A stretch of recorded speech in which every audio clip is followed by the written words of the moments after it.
दो सिर वाला दर्जी। बहुत समय पहले की बात है। एक गांव में मनोहर नाम का एक दर्जी रहा करता था। उसकी कपड़े सिलने वाली मशीन के ज़्यादातर उपकरण लकड़ी से बने हुए थे। एक दिन बहुत ज़्यादा बारिश हो जाती है, जिस कारण बारिश का पानी उसके घर में भर जाता है। घर में बारिश का पानी भर जाने के कारण उसकी मशीन पूरी तरह से खराब हो जाती है। मशीन खराब हो जाने के कारण मनोहर बहुत परेशान हो जाता है। वह दुखी होकर सोचने लगता है कि अगर जल्द ही उसने अपनी इस मशीन को ठीक नहीं किया तो वह कपड़े सिलने का काम नहीं कर पाएगा और उसके परिवार को भूखा रहना पड़ेगा। यह सोचकर मनोहर जंगल जाने का फैसला कर लेता है ताकि वह अपनी मशीन को ठीक करने के लिए अच्छी लकड़ी काट कर ला सके। काफ़ी देर चलने के बाद अचानक मनोहर की नज़र एक पेड़ पर पड़ती है जो काफ़ी ऊंचा, मोटा और हरा भरा था। मनोहर कुल्हाड़ी उठाकर जैसे ही पेड़ के तने पर मारने के लिए अपना हाथ उठाता है, तभी एक देवता प्रकट हो जाते हैं। देवता मनोहर से कहते हैं, मैं इस पेड़ पर रहता हूँ, इसलिए तुम्हारा इस पेड़ को काटना उचित नहीं होगा। वैसे भी किसी भी हरे पेड़ को काटना ठीक नहीं होता है।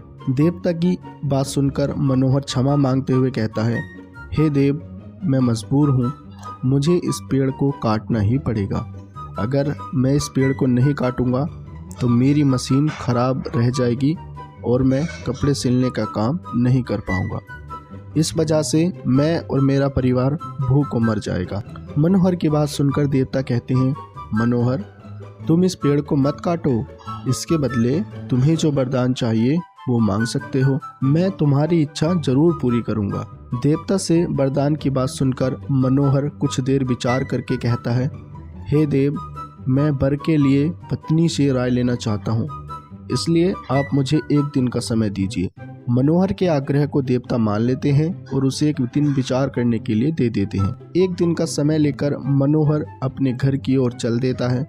घर पहुंचकर मनोहर जंगल में घटी पूरी घटना अपनी पत्नी को बताता है।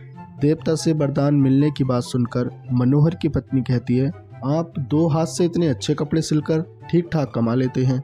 ऐसे में अगर आपको 2 सिर और 4 हाथ हो जाए तो आप 2 गुने कपड़े सिल पाएंगे। इससे कमाई भी दुगनी हो जाएगी और समाज में आपका मान भी बढ़ेगा। पत्नी की यह बात मनोहर को समझ आ जाती है और वह देवता से वरदान मांगने जंगल की ओर चल देता है। जंगल पहुंचकर वह दोबारा देवता से मिलता है। देवता मनोहर को देखकर कहते हैं कि मनोहर, मांगो, क्या वर मांगना है तुम्हें। मनोहर देवता से कहता है, हे देव, आप मुझे 2 सिर और 4 हाथ दे दीजिए।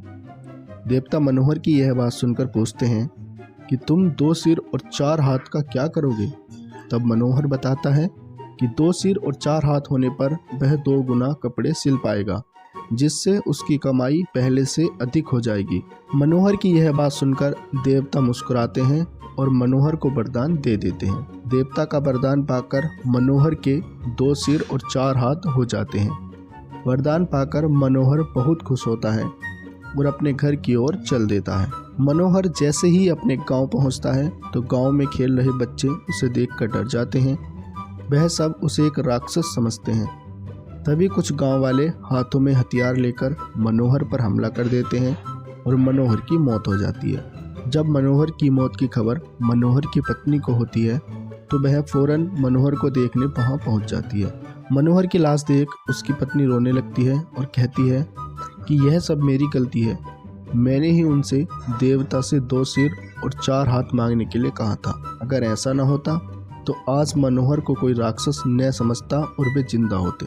दोस्तों, इस कहानी से हमें यह सीख मिलती है कि बिना सोचे विचारे किया गया कोई भी काम हमेशा दुखदायी होता है। दोस्तों, स्टोरी कैसी लगी हमें कमेंट करके जरूर बताएं। ऐसे ही और मज़ेदार कहानियों के लिए हमारे इस चैनल को प्लीज़ सब्सक्राइब करें और बेल आइकन को प्रेस करें।